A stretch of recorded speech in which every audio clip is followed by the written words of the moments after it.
हिंदी है देवों की वाणी, पुरातन सुखद सुहानी। इसमें छंद है, अलंकार है, व्याकरण है, समास है। भारत को एक करने की इसमें आस है। परम श्रद्धेय यहाँ उपस्थित सभी गणमान्य को मेरा नमस्कार। सदन का विषय विकसित भारत के लक्ष्य में हिंदी भाषा की भूमिका। साथियों, मैं एक विद्यार्थी हूँ और आप भी एक विद्यार्थी हैं। हमने अपने समस्त शैक्षणिक जीवन में भारत को एक विकासशील राष्ट्र के रूप में पढ़ा है और हम चाहेंगे कि हमारी आगे आने वाली पीढ़ी भारत को एक विकसित राष्ट्र के रूप में पढ़े। तो प्रश्न यह उठता है कि विकसित राष्ट्र से क्या अभिप्राय है? क्या मात्र बड़े जीडीपी नंबर और जनसंख्या और संसाधनों का संतुलन मात्र? जी नहीं, विकसित भारत उस वट वृक्ष का नाम है जिसमें पुरातन संस्कृति की जड़ें हो, लोकतांत्रिक मूल्य जिसका तना हो, सबका साथ, सबका विकास, सबका विश्वास, जिसकी भिन्न भिन्न शाखाएं हो, जिसे हम सींचें अपने परिश्रम के पसीने से और जिसके मधुर फल हमें हमारे परिश्रम का परिणाम दे। ये वट वृक्ष तभी बनेगा जब इसका बीज हम आज बोएंगे।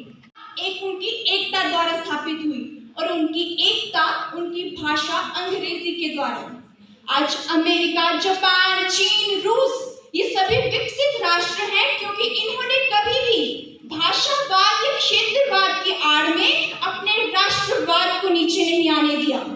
आज रूस का प्रत्येक नागरिक रूसी भाषा का प्रयोग करता है, जापान का जापानी भाषा का प्रयोग करता है, चीन का नागरिक चीनी भाषा का प्रयोग करता है।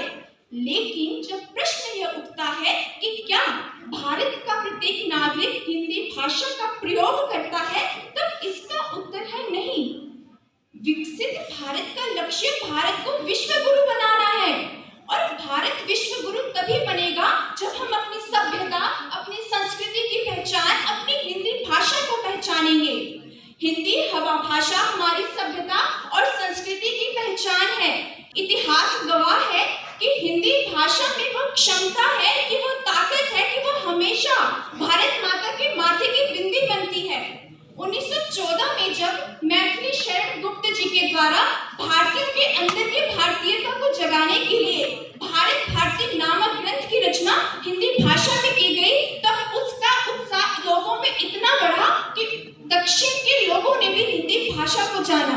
हिंदी भाषा सदैव ये सिद्ध करती आई है कि उसमें वो क्षमता है, वो ताकत है कि वो हम सभी को एकजुटता के एक धागे में बांध लेगी। महोदय, मैं भारत की विभिन्नता का सम्मान करती हूँ, इसीलिए जो हमारे भारतीय संविधान के 8वीं अनुसूची में दी हुई जो 22 भिन्न भिन्न भाषाएं हैं, हमें उन्हें भी साथ में लेकर चलना होगा, क्योंकि हिंदी भाषा कभी भी ये नहीं कहती कि मेरी बहनों में भेद हो। ये सभी भाषाएं हिंदी की बहनें ही तो हैं।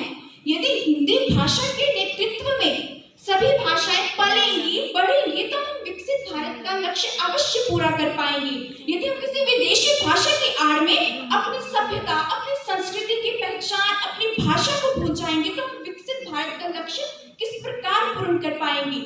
क्योंकि हिंदी हमें प्रेम सिखाती है, संगीत सिखाती है, संस्कार सिखाती है, सहयोग सिखाती है, समन्वय सिखाती है, संतुलन सिखाती है, शालीनता सिखाती है, सहिष्णुता सिखाती है।